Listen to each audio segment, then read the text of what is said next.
Today I am going to show you how to make music like Skyrim and how to go from this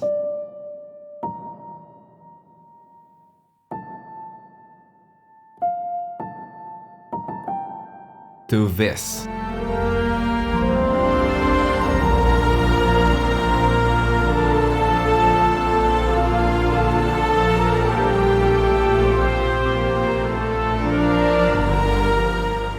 As always, first I play the entire piece, and then we will go on a really deep dive, analyzing every single melody, every single counter melody, really dissecting this monstrosity of a project.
It's probably not gonna be much of a surprise if I say that this piece was inspired by the most recognizable soundtrack from Skyrim, Far Horizons. In total, this project took me more than 250 hours, so please like the video and subscribe. For the sake of clarity, we are going to move through section by section with addition of the same MIDI turned into piano. So you can clearly see every column response, every counter melody, all of the chords, everything. I also try to move through this in order I created everything, so you can clearly see how everything was building and stacking on top of each other as I went about it. With this song, my goal was to essentially capture the feeling of nostalgia and joy, just as Far Horizon did so well. I sat down for quite a while, analyzing the song, listening to it over and over. I was also researching a little bit to get as much information about the song and its structure as possible. During my search, I found an incredible YouTube video by Zach Heidi, where he also goes through Far Horizon specifically and showcasing how all of the sections are stacked together in a short part of the piece. It was incredibly helpful to me, so link to that you have in the description below. Alright, so by far the most important thing, in my opinion, when it comes to this spirit of nostalgia in Far Horizons is the melody. Duh. There are two absolutely essential things you need to create nostalgic melody. First one is the opening, in my case D to B flat.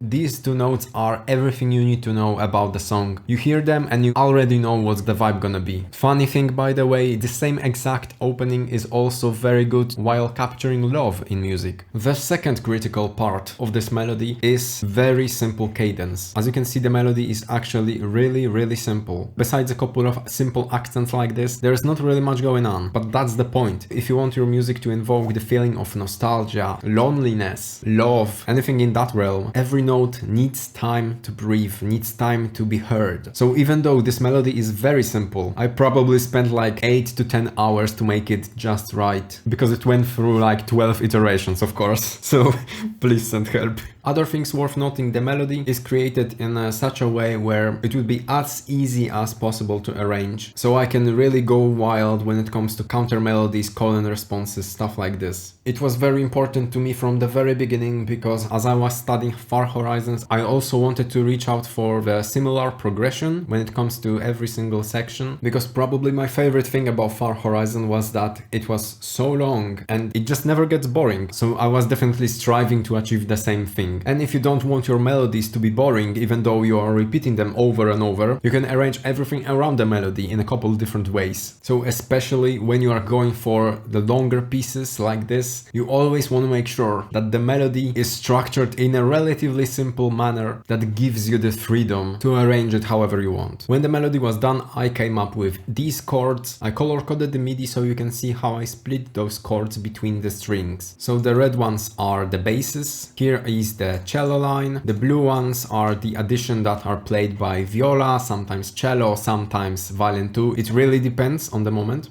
of the song. These pink ones are violin 2 and violin 1 sometimes they play chords in divisi when I split the section in two and they are playing two notes of the chords at the same time. And the yellow ones are also violin 1 and sometimes violin 2. Entire chord progression sounds like this.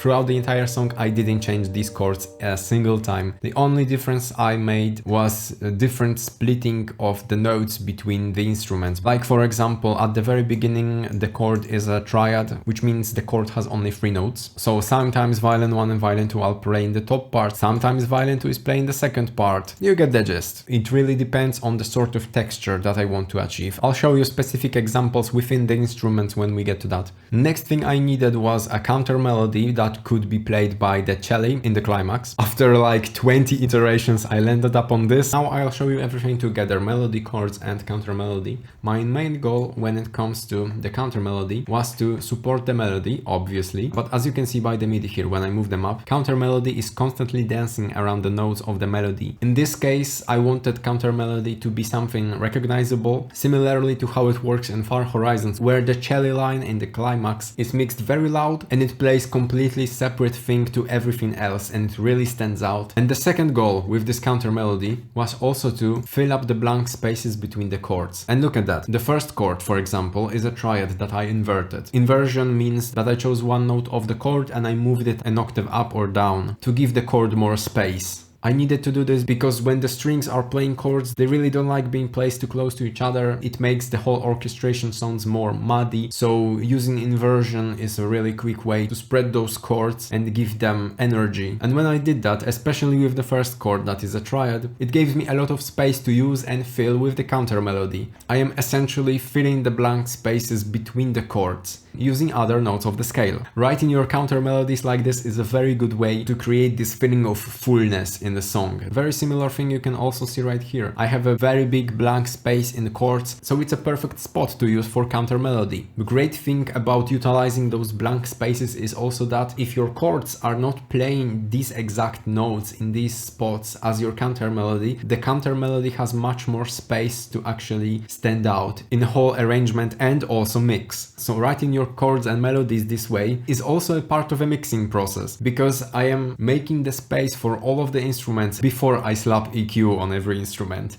Altogether they sound like this.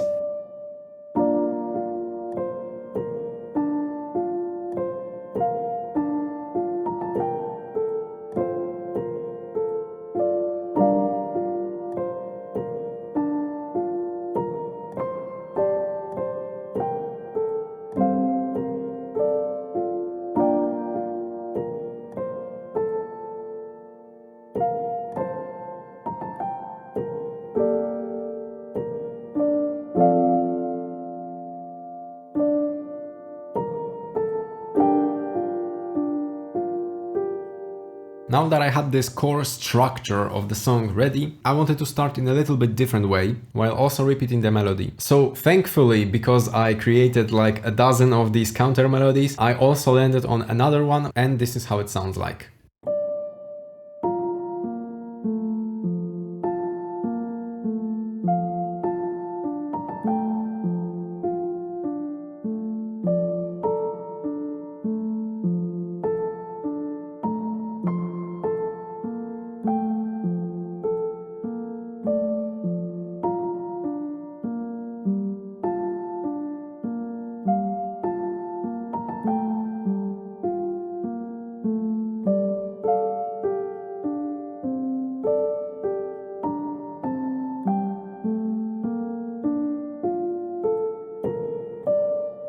To make the melody as unique as possible in every single section while repeating this core pattern every single time, I also needed to provide different responses to the melody. In the entire piece there are 3 colon responses with the main melody, but for the sake of clarity now I'm going to show you only the first one that is in the intro that we are going to go through next. The green notes are the main theme and the pink notes are represented by the flute with the response.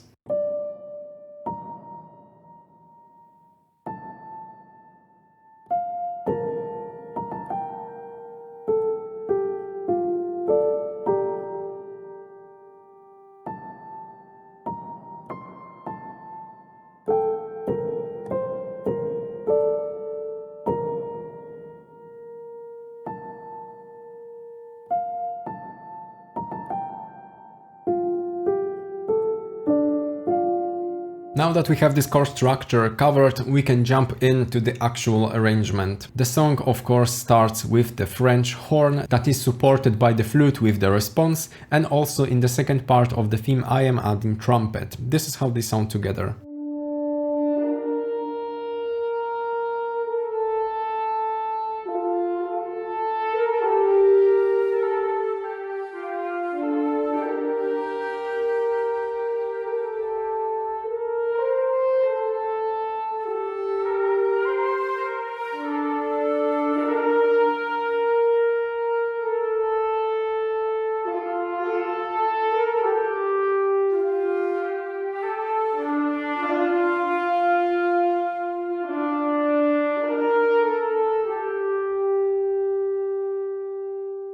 Quick tip to writing dynamics you can see here. When you are playing these notes at the end, not necessarily the long ones, but the notes that are ending the phrase, you always want to make sure that the dynamic curves right here are fading out a little bit before the actual MIDI note. And the reason for that is live experienced players are never going to just stop playing the note. They are always going to fade it out softly, so it's not a jarring switch. And the transition is as smooth as possible. The other thing you can see I did here is that I'm always keeping in mind that some instruments require breathing. Of course, in digital environment like this, when I'm using sample libraries, I could just make all of those notes longer and the instrument would play just fine. But even if you are not listening to orchestral music on a daily basis, it's basically unavoidable. It's everywhere, in movies, in games. So throughout the years of listening, sometimes consciously, sometimes unconsciously, this type of music, our brains and ears are used to that. Those certain instruments like woodwinds, like brass, require breathing.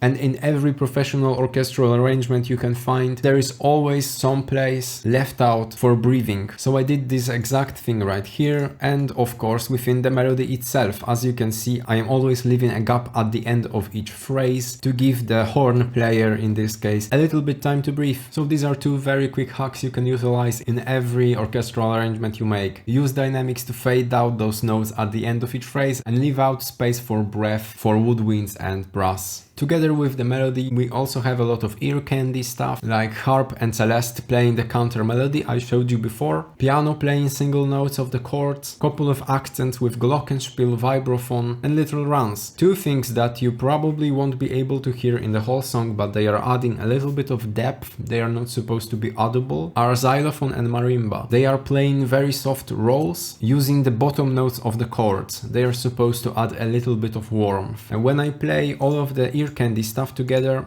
you definitely will be able to hear them, but in the whole song they only serve as literally background of a background.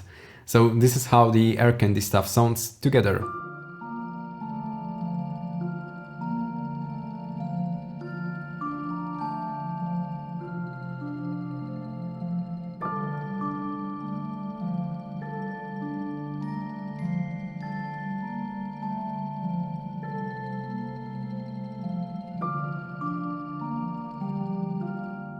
And at the end we also have this little run.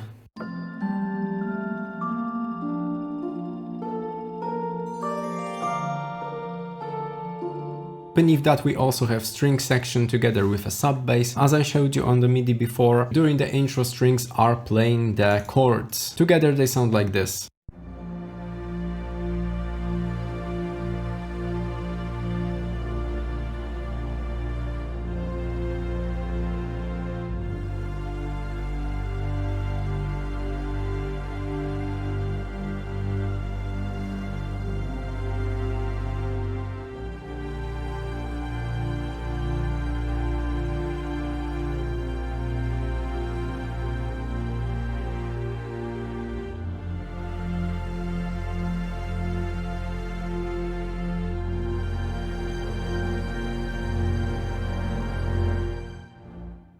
Depending what I want to achieve with the strings in a particular moment, I am also switching the articulation that the instrument is playing. I will not focus on this topic too much because it's not particularly interesting, but if you want to know what's going on specifically, here is a little instruction so you can recognize which articulations I'm using based on the color of the notes. Now the important thing I want you to notice is that as I went through every instrument that is playing here, you can see that besides a couple of runs and accents that I've built on top of already existing ideas, I'm only using those MIDI that I showed you in the piano. So when you have this core structure laid down like this, it is so much easier to orchestrate everything else and add something on top of it. Like for example this counter melody with the flute. But sometimes you want to add something fresh. So now we have a next section that is utilizing the same chords, but I improvised a completely new melody in piano and woodwinds. First I'll show you everything on the piano roll. The ghost notes on the top is the piano, the green one are the flutes and oboe, the purple one are the clarinets, and the blue one is the bassoon. In this case I completely gave up the technique of arranging I showed you before. I decided to just play my chords on repeat and just improvise on my MIDI keyboard. Something more thematic, less motivic, less melodic. And the first thing was the piano itself. So we started with this.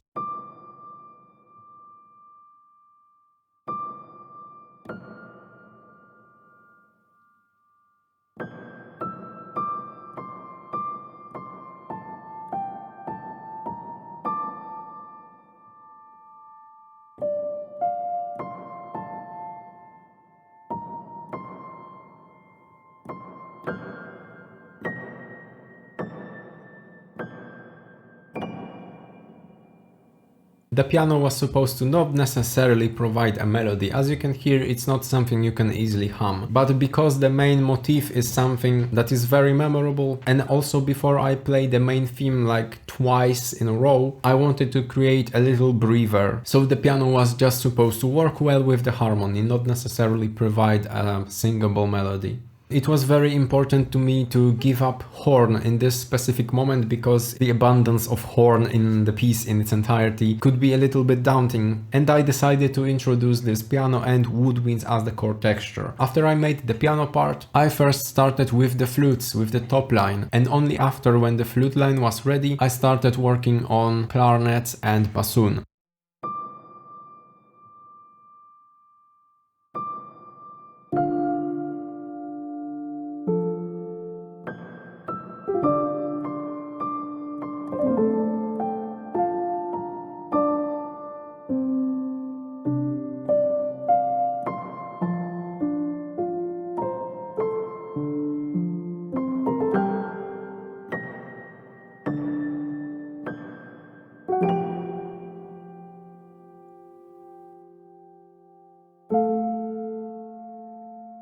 Now I want you to listen to all of this when I spread it throughout all of the instruments and also add all of the ear candy.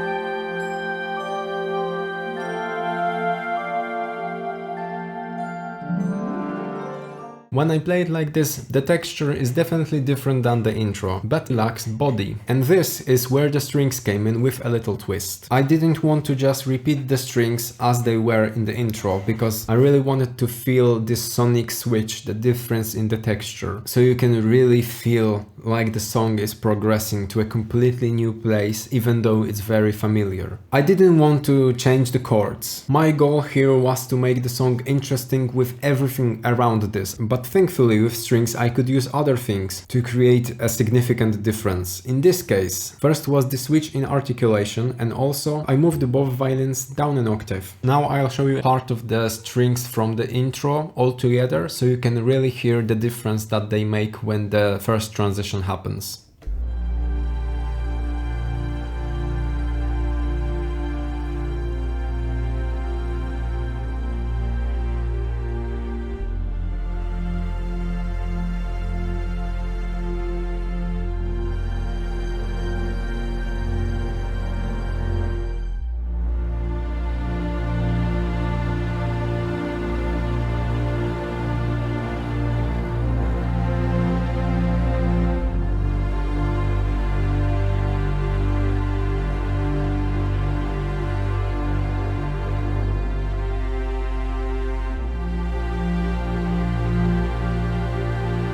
So as you can hear, the strings are playing the same thing, but the feeling they provide is different. And as you'll see when we get to all of the other section of the song, I use this principle everywhere. When you look at these markers on top of the screen, they are not only helping me to navigate through this monstrosity, they also mark a significant switch in the song. Because my benchmark was music from the game, when I studied it, I recognized that there is a significant switch every 30 seconds or so. And this is very consistent throughout gaming music, especially the exploration music that is not supposed to keep you on edge or provide any sort of tension. The purpose of this is that when you play a game, a soundtrack can be looped a couple of times, and if you provide the song with enough frequent sonic switch-ups, it is very hard for the song to get boring over time. Now we can move on to the next section. Funny thing about this one is that all of the choices I made here are the direct consequence of the section that came before that. Previously we went high frequencies, so now it's time to bring something low, like a cello, with partially new response to the call of the main motif provided with the French horn, that on the one hand is complementing the cello very well, and on the other hand is establishing a consistent timbre that is going into the first core part of the song. First up I show you the midi on piano. This is the main motif and its response in the build-up.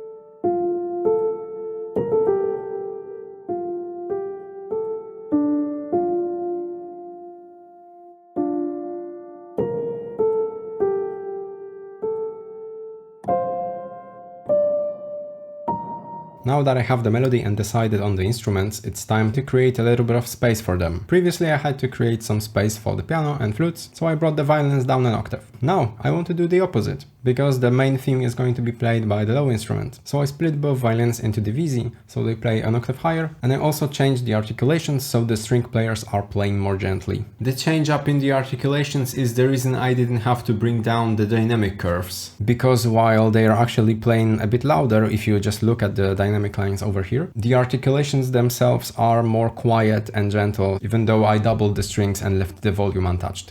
And because the main motif is being played by the cello, that can very easily get buried under all of the other instruments, I made some slight adjustments like raising the viola an octave higher in order to create as much space for the cello as possible. And to be absolutely sure that the cello can shine in this spot, I doubled it with 4 clarinets and bassoon. I'm also consistently using ear candy to provide background and a second layer to everything, and also create some accents on the key part of the melody. As you can see, the chords and the structure is staying basically untouched. So I want you to listen to the difference that the strings alone are making, because they are the main reason the song is developing and building.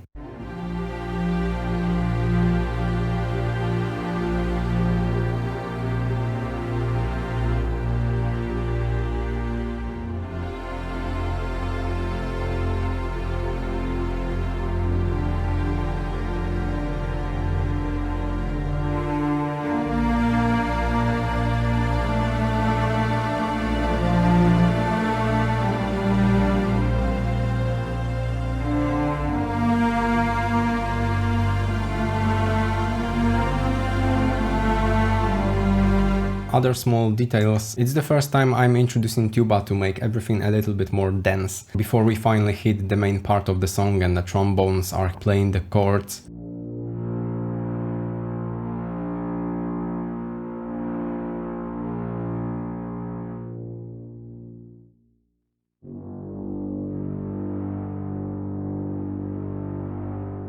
Alright, now we have that covered, we can finally move on to the first climax. The funny thing about the climax is that I didn't actually introduce anything new when it comes to the midi, harmony, anything like this. So instead of going through every single instrument one by one, I want to kind of show you my decision making and how every decision led to another. Since it's supposed to be the most exciting part of the song thus far, the first instinct is to just stack all of the instruments together on top of each other. So I essentially created one giant doubling of the main theme.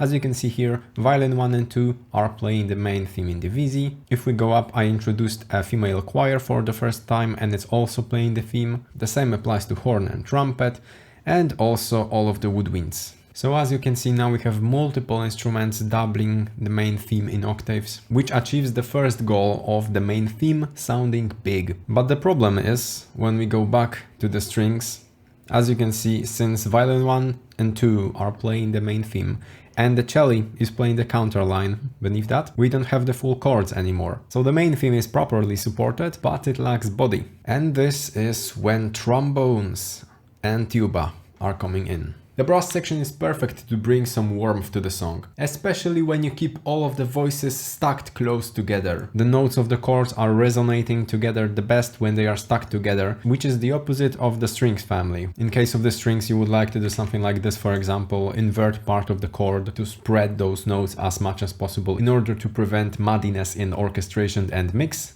But when it comes to the brass, it's not necessary. I really want you to pay attention to the difference the brass actually makes. The effect is very subtle because we have so many instruments at once, but try to look for this in the middle register. I'm going to play the first bar without the trombones and tuba, and then I'm going to turn them on.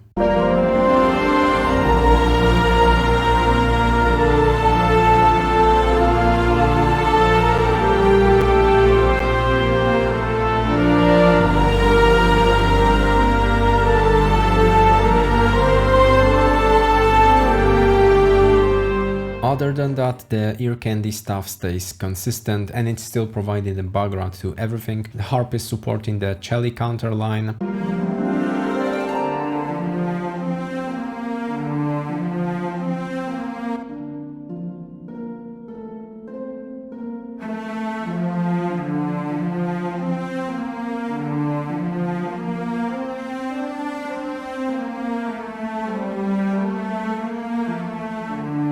And one other aspect of the climax definitely worth mentioning is the way I used dynamics to blend all of the instruments playing the main theme together. First quick tip I can definitely give you is, as you can see, this is the opening.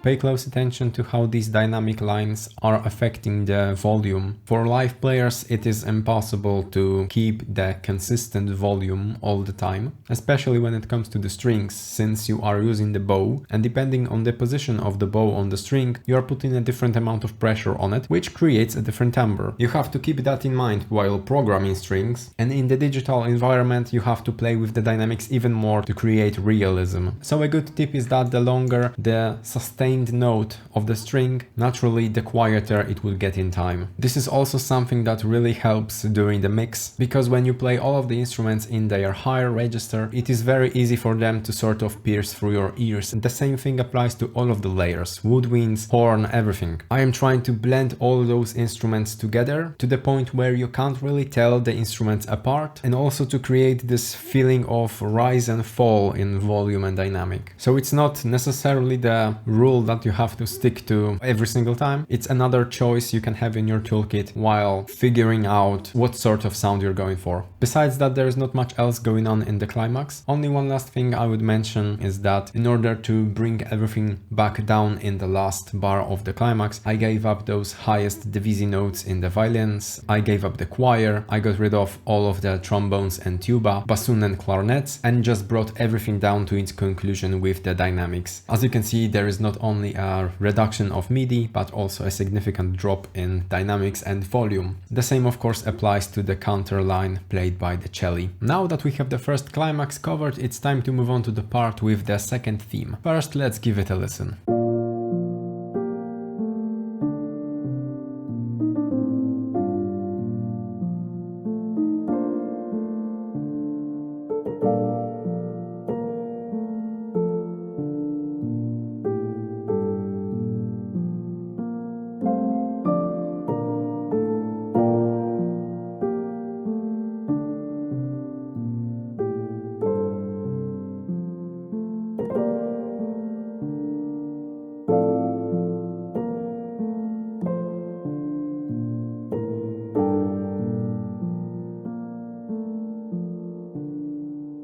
I know a lot of people, myself included, are struggling with writing a B section to a song and sort of breaking out of the pattern. So I want to show you one of my formulas for that. Okay, so first quick reminder, we are still working with the same chord progression. This one stays untouched throughout the entire song. So I can once again dance around the same notes of the scale while creating a melody. So that's what I started with. Here on the left you can see the ending of the main theme, and as you can see the ending note is an F. So I decided to start the second theme with the same note to make the transition seamless. And as you follow the yellow MIDI, you can see that the melody is again very simple, just as before. I'm not jumping intervals like crazy or anything, and I'm also trying to either stick to the notes of the chords or to fill the gaps between them. I also want this new theme to feel in the same realm as the main one, so I am trying to create the same kind of accents and flourishes so you can still recognize the same style. So that's a simple way of writing a B section to a song. Begin the new melody with the last note of the previous one. It makes the switch between them smooth and opens many options for an easy key change down the line. For example, you could write the melody just as I did, working around the same chords, but nothing is stopping you from changing those chords afterwards, or even adjusting the new melody later. Next up, I created the counter line, and if we move the counter line up an octave, you can see that I am also just dancing around the notes of the chords that you can see with the ghost notes and the melody, while also trying to fill up the gaps between the chords when possible and when of course it doesn't sound jarring. It took quite a bit of tries, but eventually I landed on this. And after that there was only one thing left to do, which is to create this sort of filler with the harp in this case, which is just redirecting your focus for a little bit in this brief window when there is nothing happening with the melody. And now when the chord structure felt just right for me, it was time to arrange it. First, I gave the main melody to the flute in order to create kind of continuity, as the flute was also the main instrument in the first transition after the intro. Next up, I felt that the melody delivered by the flutes alone was not enough, but I didn't want to just double it with another instrument, but I wanted to complement it while also drawing inspiration from far horizons. So I ended up creating a second variation of this melody, and this time it's played by the clarinet. Together, these two melodies sounds like this.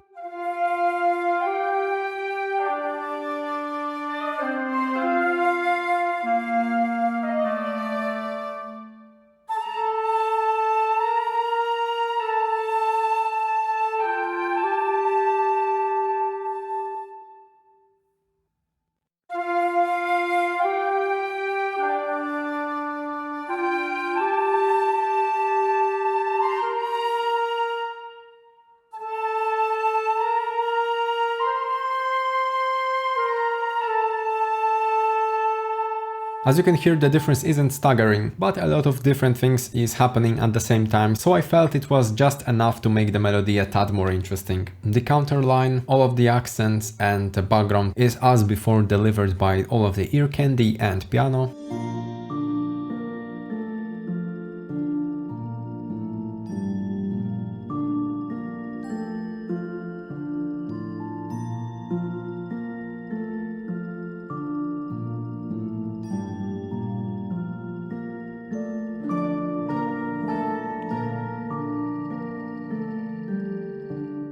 And as you can see by the dynamic lines, I brought down marimba and xylophone because this moment of the piece was a little quieter, so I didn't want them to stick out. This is also the first moment we can finally properly hear the choir. First up with the chords and after that with the theme.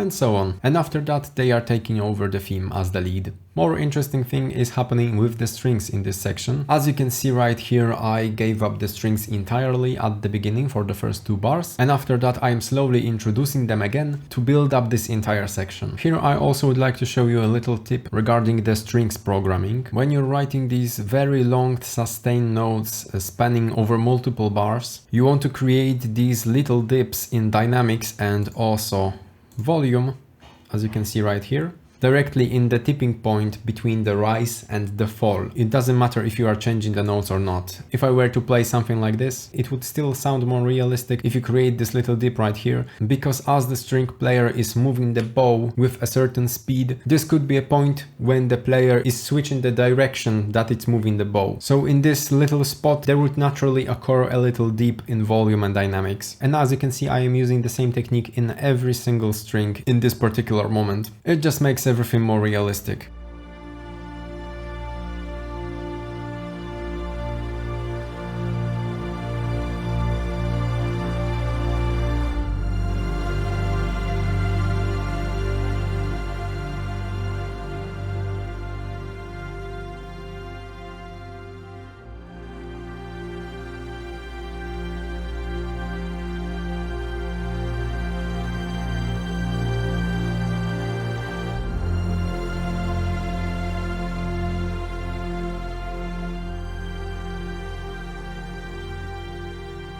In essence, we have this part covered, so we can move on to the next one. This is the part in which I took almost all of the instruments out and brought everything back down to slow down the song, bring down the volume, and make the finale that much bigger with this contrast. First of all, no woodwinds, and the only two brass instruments playing are horn and trumpet. These two are playing the same call and response as cello and horn before the first climax. All of the percussions, except for the transitions between sections, are non-existent. The same goes to the ear candy. Next up we have choir basses playing the basses, and violin 1 and violin 2 playing the high-pitched harmonics.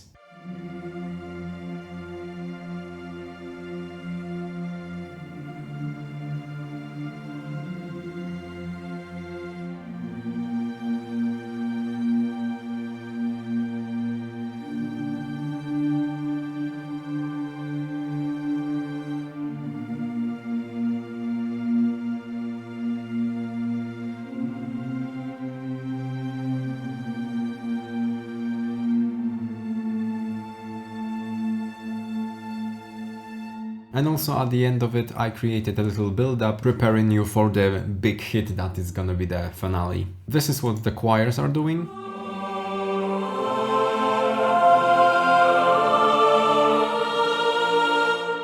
Here are the strings.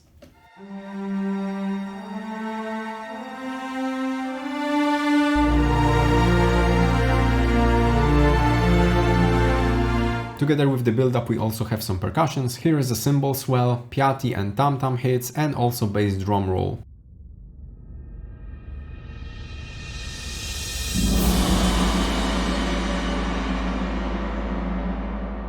Of course, horn and trumpet are also part of the build-up, and at the end we also have a couple of woodwinds.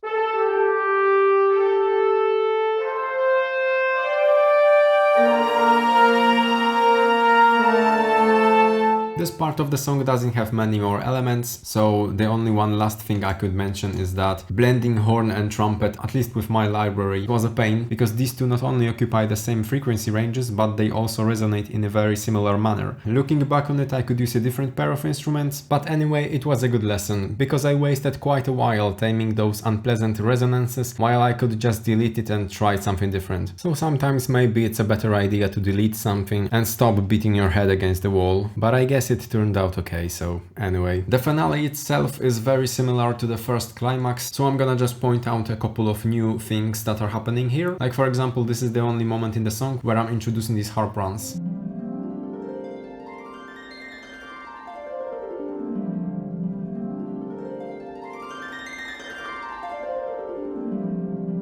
And they are just going on until the outro. Of course, in the second part of the finale I am using the second theme, but I didn't introduce anything new here other than just arranging it in a similar way as I did the main theme. So here you can see all of the woodwinds playing the melody. Beneath that you can see the chords are staying the same. Here we have some percussion hits, ear candy stuff, the choir, the same thing. Basses are playing the chords and the sopranos are playing the theme. And the same thing goes to the strings. Violin 1 and violin 2 playing the theme, the rest of the strings and sub bass playing the chords. One other thing that is new is that I introduced 4 horns at the end. This is the horn line, and right here in the same pattern we have 4 horns patch. They're just making everything a bit more grand, I guess. And then at the very end of the song we have the outro, and here we have simple MIDI reduction of the main theme played by the piano in octaves and just a couple of notes played by the harp.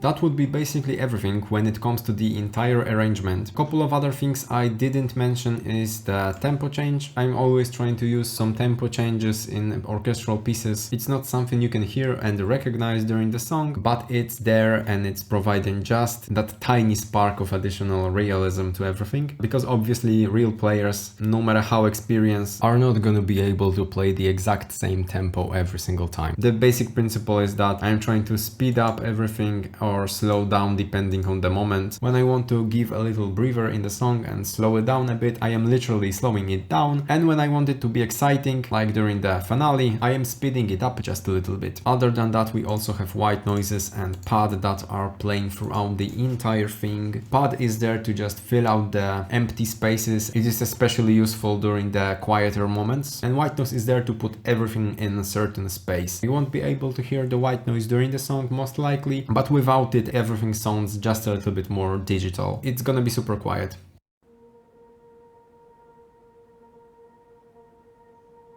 Now that we went through everything, I really hope I managed to show you what was going on in my head while making this. I know this composing stuff can get overwhelming sometimes, especially when you are looking or listening to a finished project. Most of the time in those kinds of moments I'm just like, what the f***? is that? But I hope tackling this bit by bit like this made sense and it was helpful. Keep in mind that I showed you only a handful of work frames you can use, and those on a simpler side of things when it comes to writing music. Those ways of writing melodies, counter melodies, B sections or using dynamics are just a couple of many ways of approaching a track. They can lead to great results, don't get me wrong, but they get even more powerful when you are confident enough with them to break them apart. Then you can add stuff like interesting key changes or more advanced harmony, etc. So the point is, just don't forget to experiment and explore new things. Alright, so if you survived this walkthrough, really just thank you. If you enjoyed it, like and subscribe. And if you wanna make music like How to Train Your Dragon or Harry Potter, check out these two on the screen. See ya!